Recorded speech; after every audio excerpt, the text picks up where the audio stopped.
Formula One is gearing up for the Chinese GP, March 21st to 23rd, 2025, the first sprint race of the season, with Norris, Max Verstappen, and Lewis Hamilton taking center stage after the Australian GP.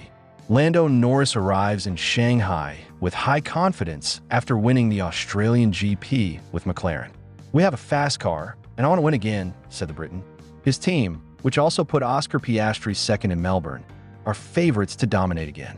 Max Verstappen, the reigning champion from the Netherlands, is determined to bounce back after finishing fifth in Australia due to a botched pit stop.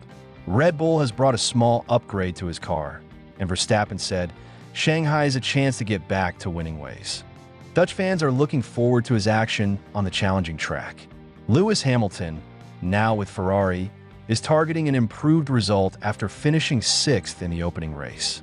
"We understand the car better, and I'm optimistic for China," he said.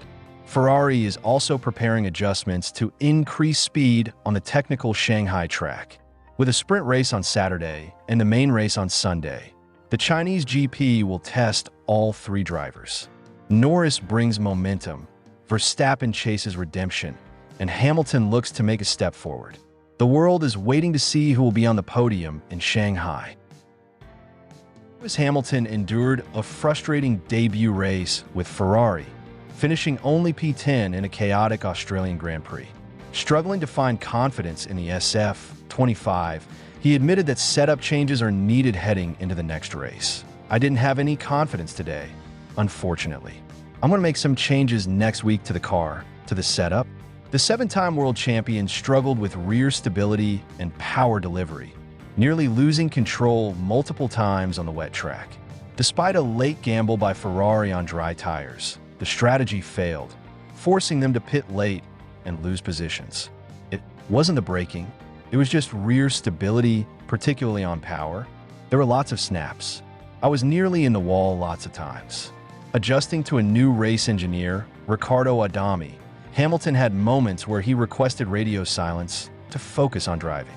However, he praised their early teamwork despite the challenging race. "I think Riccardo did a really good job. We're learning about each other." After this, we'll go through all the comments, things I said, and vice versa. Generally, I'm not one who like a lot of information in races unless I need it, but he did his best today. Despite his struggles, Hamilton remains optimistic that Ferrari's car has more potential than was shown in Melbourne. "I'm grateful I got through it and came out with it with a little bit of something, at least at one point. Obviously, I didn't go off or spin today, but we were lacking pace for sure. But I do believe the car has more performance than we were able to extract this weekend.